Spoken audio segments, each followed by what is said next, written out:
9/11 নামে পরিচিত ইতিহাসের ভয়াবহ সন্ত্রাসী হামলার 23 বছর আজ। 2001 সালের 11ই সেপ্টেম্বর ইসলামিক জঙ্গি গোষ্ঠী আল কায়দা সন্ত্রাসীরা 4টি উড়োজাহাজ ছিনতাই করে নিউ ইয়র্কের ওয়ার্ল্ড ট্রেড সেন্টারের টুইন টাওয়ারে আছড়ে ফেলে। আরেকটি উড়োজাহাজ আঘাত করে পেন্টাগনে, হামলা হয় পেনসিলভেনিয়ায়।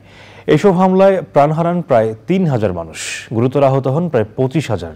রিপোর্টে আরও জানাচ্ছেন সুদীপ্তা মাহমুদ।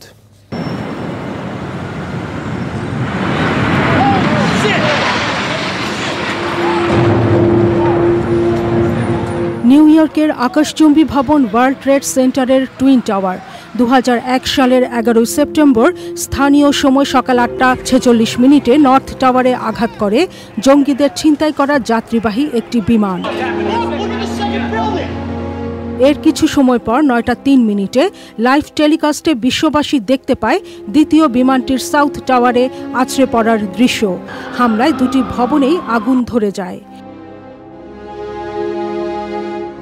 মাত্র 2 ঘন্টার মধ্যে দুটি ভবনই ধুলার ঝড় তুলে ভেঙে গুড়িয়ে পড়ে। স্থানীয় সময় সকাল 9:37 তৃতীয় বিমানটি আঘাত করে পেন্টাগনের পশ্চিম অংশে। হোয়াইট হাউসে আঘাত করতে যাওয়া আরেকটি বিমান সকাল 10:03 আছড়ে পড়ে পেনসিলভেনিয়ায়। ভয়াবহ এই হামলায় আল কায়দার 19 জন জঙ্গির নাম কালো তালিকায় অন্তর্ভুক্ত করে যুক্তরাষ্ট্র। একই বছর অক্টোবরে আইএসের ওপর হামলা চালায় মার্কিন নেতৃত্বাধীন ন্যাটো বাহিনী।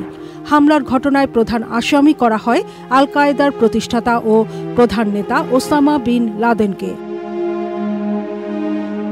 2011 সালের 2 মে ওসামা বিন লাদেনকে পাকিস্তানের অ্যাবোটাবাদের একটি বাড়িতে অভিযান চালিয়ে হত্যা করে মার্কিন নেভি সিল সদস্যরা।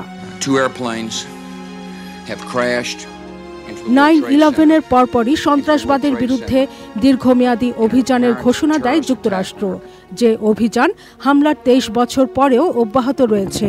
ন্যাটোর সদস্যভুক্ত দেশগুলোর সমন্বয়ে সন্ত্রাসের বিরুদ্ধে যুদ্ধ মূল মন্ত্র নিয়ে কাজ করছে মার্কিন প্রতিরক্ষা দপ্তর।